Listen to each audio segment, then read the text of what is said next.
Fala pessoal, vamos aqui, né? Uma aula um pouco densa, nossa primeira parte.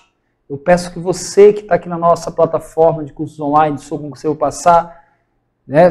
Não avança, gente, sem antes ter já maceteado, já ter colocado na cabeça, ter, né, digerido já o primeiro assunto, tá? Então, não começa esse vídeo aqui se você ainda não estudou, né, o assunto do primeiro vídeo, tá? Você que está aqui no nosso curso, primeiro assiste lá o assunto do primeiro vídeo, vem, né, dar uma revisada, dar uma decorada ali, aí depois você segue. Por isso que eu dei essa quebrada, né? Aqui eu estou aplicando com vocês técnicas de memorização, técnicas realmente de retenção de conteúdo, tá bom? Mas você tem que seguir o que eu estou te falando, tá? O cara que está aqui ministrando essa aula, ele não começou a dar aula ontem, né? É mais de 10 anos já trabalhando com vocês, concurseiros. Então eu sei que vocês precisam dar uma quebrada na aula. Eu percebo, não, tá bom aqui. É bom eles já digerirem um pouco, estudar um pouco essa primeira parte, depois eles voltam aqui para essa segunda parte. Então você que fez isso, vamos continuar aqui a nossa aula daquele tópico 9 que nós paramos, né? Aquele tópico 9 que nós paramos. Aqui nós temos, né, o que é necessário para realmente, né, o que é necessário realmente para que seja formalizado um consórcio público. A primeira coisa que tem que ser formalizada é um protocolo de intenção, tá? Então vamos imaginar, vou pegar aqui o estado do Amazonas, né? Tá aqui o estado do Amazonas. O estado, né, o estado do Amazonas, ele vai fazer um consórcio público com Tabatinga, São Gabriel da Cachoeira, e vamos colocar aqui o quê? Tabatinga, São Gabriel da Cachoeira, e vamos colocar aqui o município de Manaus. 3 municípios, ele vai fazer um consórcio, certo? Muito bem. Mas, para fazer esse consórcio, eles vão assinar um protocolo de intenção. Esse protocolo de intenção, ele é apenas uma formalização onde, como diz o próprio nome, é uma intenção. Então, é não vinculativa. Não vinculativa. Para assinar esse protocolo de intenção, o Estado, os municípios aqui, não precisa de lei. Não precisa de lei. Não é necessário lei. É só uma intenção de fazer um consórcio, de montar um consórcio, tá? Não é à toa que o nome é protocolo de intenção. Depois que esse protocolo de intenção é assinado, a lei pede aqui lá no artigo 4º, parágrafo 5º, que esse protocolo seja publicado. Então, primeiro tem a assinatura, a subscrição dos entes federativos que vão participar do consórcio e depois tem a publicação. Muito bem, essa publicação vai ensejar a possibilidade da chamada ratificação. O que é ratificação? Aqui, cada ente desses, o Estado do Amazonas e os municípios, vão ter que levar para o Poder Legislativo correspondente para que uma lei seja feita concordando com aquele protocolo de intenção. Então, ratificação quer dizer a concordância. E quem vai dar essa concordância é o Poder Legislativo dos entes que vão fazer parte. Então, se é o Estado do Amazonas, a Assembleia Legislativa vai ter que dar o seu aval. No caso dos municípios, Manaus, Tabatinga e São Gabriel, as câmaras de vereadores vão ter que dar o seu aval na forma de lei, que concordam que o município, o Estado, no caso ali, participe do consórcio que está sendo discutido. Tá? Essa ratificação, o próprio artigo 5º fala, pode ser total, a lei, né, a Assembleia, o Congresso, até o Congresso Nacional, se for a União, né, pode ter uma ratificação total ou uma ratificação parcial. Tá? Depois que é feita essa lei, vai ter a celebração de um contrato, no consórcio, e aí vai ter o atendimento de disposições da lei civil quando se tratar de um consórcio de direito privado, e aí tem que seguir as regras lá do Código Civil. Tá? Quando é um consórcio civil, de natureza civil, regido pelo Código Civil, tem uma quinta etapa. Tá? Tem um quinto passo, que é cumprir o que está lá no Código Civil. Agora, olha só, gente. Olha só.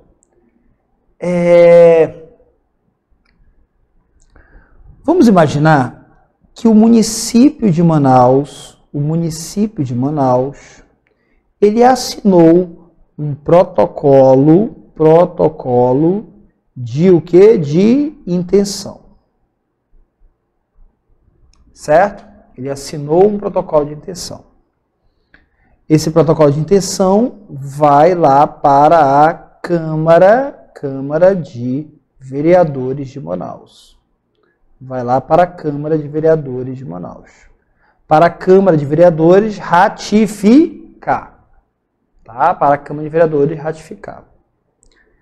Essa Câmara de Vereadores, a partir da publicação lá do protocolo, ela vai ter 2 anos para fazer essa ratificação. Se ela ratificar após os 2 anos, então olha só, até 2 anos a ratificação pela Câmara já vai colocar o município de Manaus dentro do consórcio automaticamente. Até 2 anos. No nosso exemplo, se a Câmara assinar, concordar com o consórcio, com o protocolo de intenção, o município de Manaus, no nosso exemplo, já entra no consórcio automaticamente. Ultrapassado esses 2 anos, se a Câmara aprovar que, depois de 2 anos, a entrada do município de Manaus no consórcio vai depender de uma votação lá no consórcio pelos demais entes que compõem o consórcio. Então vamos lá. Até 2 anos, se o Poder Legislativo transformar em lei, ratificar ali o protocolo de intenção, o ente já entra no consórcio, automático. Ultrapassado 2 anos, o ente precisa, depois que a Câmara, a Assembleia, o Congresso ratificar, precisa que o consórcio aceite. Tá? Isso nós vamos encontrar nos próximos artigos aqui. Né? Vamos dar uma lida aqui, coloca aqui. Né? O consórcio será constituído por um contrato que dependerá de prévia subscrição do protocolo de intenção. Ou seja, o protocolo de intenção tem que ser assinado. Né? Ele tem que ser assinado. São cláusulas necessárias de protocolo de intenção. Isso aqui é o que tem que estar na cabeça. Aqui o artigo 4º é memorização. Tá? Artigo 4º aqui é memorização. Decora aí o artigo 4º. Isso aí tem que estar na cabeça, contigo. Tá? Isso aí é contigo. Tá? Isso aí tudo o artigo 4º aí. Ó. Esse artigo 4º é com você. São cláusulas obrigatórias no protocolo de intenção. Tá? Beleza? Artigo 4º é com você. O contrato, aqui é a ratificação. O contrato de consórcio será celebrado com a ratificação. Essa ratificação, ela precisa de lei. Tá? Então, esse protocolo de intenção, ele tem que virar lei. Vamos lá. Aí diz aqui, o que nos interessa é aqui. A ratificação, que é transformar o protocolo em lei, após 2 anos da assinatura do protocolo de intenção, dependerá da homologação da Assembleia Geral do Consórcio. É aquilo que eu falei, né? Se foi assinado aqui o protocolo de intenção, aqui foi assinado o protocolo, e se ultrapassar 2 anos, a entrada do ente do consórcio depende de uma votação do consórcio, senão ele não entra. Tá? Aí o parágrafo 4 fala assim, é dispensada a ratificação prevista no cabo desse artigo, o ente da federação que antes subscreveu o protocolo de intenção, disciplinar por lei a sua participação. É tipo assim, gente, antes do ente federativo assinar o protocolo, antes de assinar o protocolo, ele já fez uma lei autorizando, né? Já passou pela Câmara, pela Assembleia. É isso que está dizendo aqui o artigo 4º. É dispensado essa ratificação por lei se o ente já fez uma lei, antes mesmo de assinar o protocolo de intenção, já tem uma lei. Isso aqui é bem antes, é bem aqui, já tem a lei aqui, antes da assinatura, já tem uma lei autorizando aquele ente federativo de participar do consórcio. Deu para entender? Bem interessante isso aí, né? Bem interessante. Fábio, depois que assina o protocolo de intenção, que vira contrato, que é ratificado, pode ser alterado? Sim. O artigo 12 fala isso, né? Alteração ou extinção de contrato de consórcio público dependerá de instrumento aprovado pela Assembleia. Ou seja, para alterar o contrato de consórcio, tem que ter lá a Assembleia Geral e vai ser ratificado por lei. Então, se vai alterar o consórcio, leva para o Poder Legislativo de cada ente para que seja alterada, né, seja feita a alteração no consórcio. Tá? Os bens, direitos, encargos, obrigações decorrentes da gestão associada de serviços públicos, custeados por tarifas ou outra espécie de preço público, serão atribuídos aos titulares respectivos serviços. Caso haja decisão que indique os responsáveis por cada obrigação, os entes consorciados responderão solidariamente. A gente vai já falar disso aqui, tá? Deixa eu avançar, vou voltar para cá. Aqui o 11 fala da retirada. Fábio, pode um ente desses que fechou um consórcio, pode ele se retirar? Sim, a retirada é possível. A retirada do ente do consórcio dependerá de ato formal de seu representante na Assembleia Geral, na forma prevista disciplinada por lei. Os bens destinados ao consórcio público pelo consorciado que se retira, somente, olha aqui, serão revertidos ou retrocedidos no caso de expressa previsão do contrato do consórcio ou instrumento de transferência. Então, se um município que participa de um consórcio entregou bens e lá no acordo está dizendo que esses bens não voltam mais, se esse município sair do consórcio, os bens não voltam mais. Tá?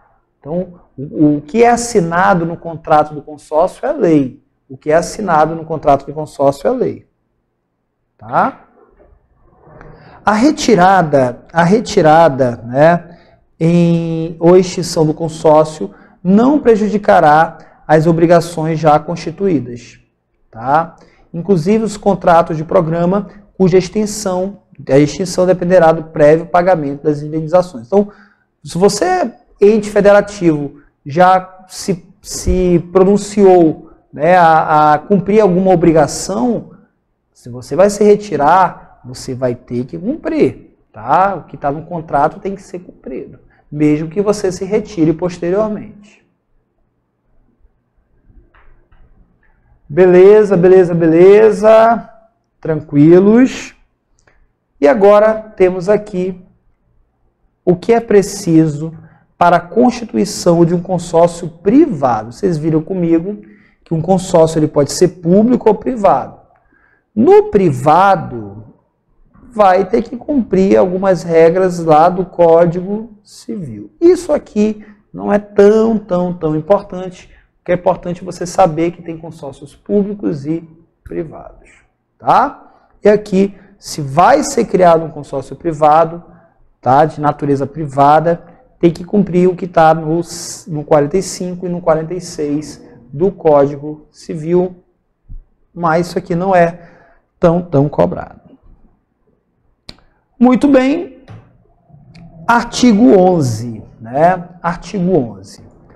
O artigo 11 fala, e eu já estou até te preparando aqui para futuras questões, ele fala da chamada responsabilidade. Então, temos aqui, por exemplo, 3 municípios que fizeram um acordo para Um consórcio público, certo? Se esse consórcio causar algum prejuízo, se esse consórcio causar um prejuízo, consórcio X, Y e Z, quem é que vai ser responsabilizado? É o município ou é o consórcio? E aí fica fácil.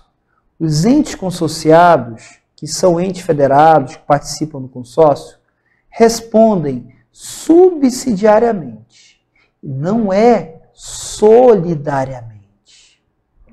O que é subsidiário, Fábio? Se o consórcio causar um prejuízo a esse cara aqui ele vai processar ele vai processar o consórcio. Se o consórcio não tiver bens nem como pagar, aí que ele vai processar os entes federativos.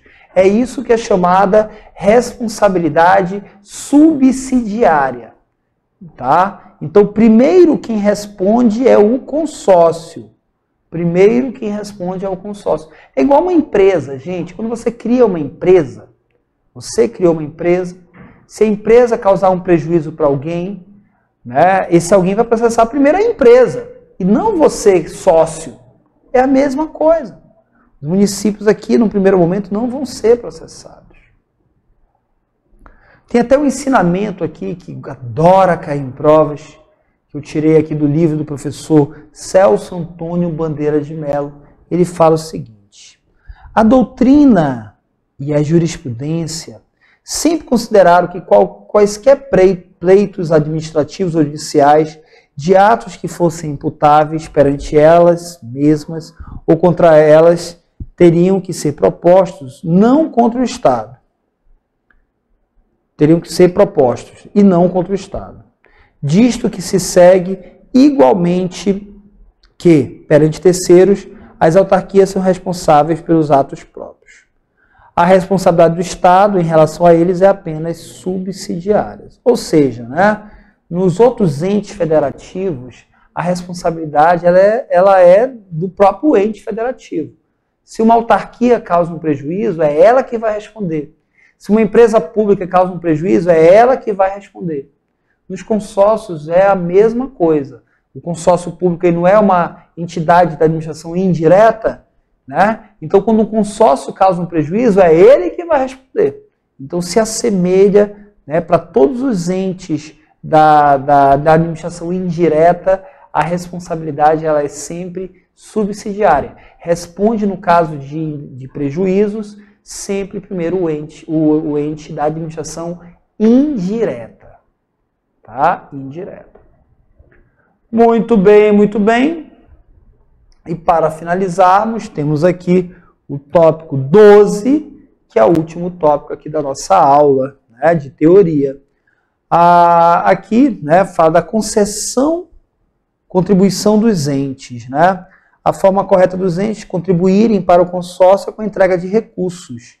Essa entrega de recursos é feita através de um contrato de rateio. E galera, tem o contrato, protocolo de intenção, tem a ratificação e tem o contrato de rateio, né? Esse contrato de rateio é um contrato que o ente federativo ele vai fornecer bens e servidores para o consórcio, tá? Então, Fábio, como é que é entregue bens e servidores para o consórcio? Através do contrato de rateio, tá? Então, os entes consorciados somente entregarão recursos ao consórcio mediante o que, galera? Contrato de rateio, tá? Esse contrato de rateio será formalizado em cada exercício financeiro, no seu prazo. Tem uma parte aqui que é o que mais eu queria que vocês lessem comigo. Solidar para exigir tal, deve fornecer contas dos entes consorciados, todas as despesas realizadas com despesas em virtude do contrato de rateio. Tá aqui. É vedada a aplicação dos recursos entregues por meio de contrato de rateio para o atendimento de despesas genéricas, inclusive transferências ou operações de crédito. Não. O contrato de rateio tem que dizer exatamente para o que aquele bem que está sendo entregue para o consórcio vai ser utilizado. qual a finalidade certa daquele bem ali que está no contrato de rateio. E os entes da federação, isso vai estar no contrato de rateio também, poderão ceder o quê? Servidores, na forma da lei e condições de cada um. Meus amigos e minhas amigas, terminamos mais um bloco aqui, né, de nosso curso aqui, dessa parte aqui de consórcios públicos. Novamente, eu quero que você agora, né, pegue isso aqui, revise, estude, e só depois que você terminar, eu queria que você resolvesse as questões que estão aqui no nosso e-book, né? Resolva as questões na forma de simulado, sem consulta, e depois que você terminar essas questões, você vem aqui e assiste a resolução comentada, tá bom? Vejo você daqui a pouquinho, na nossa aula de resolução comentada.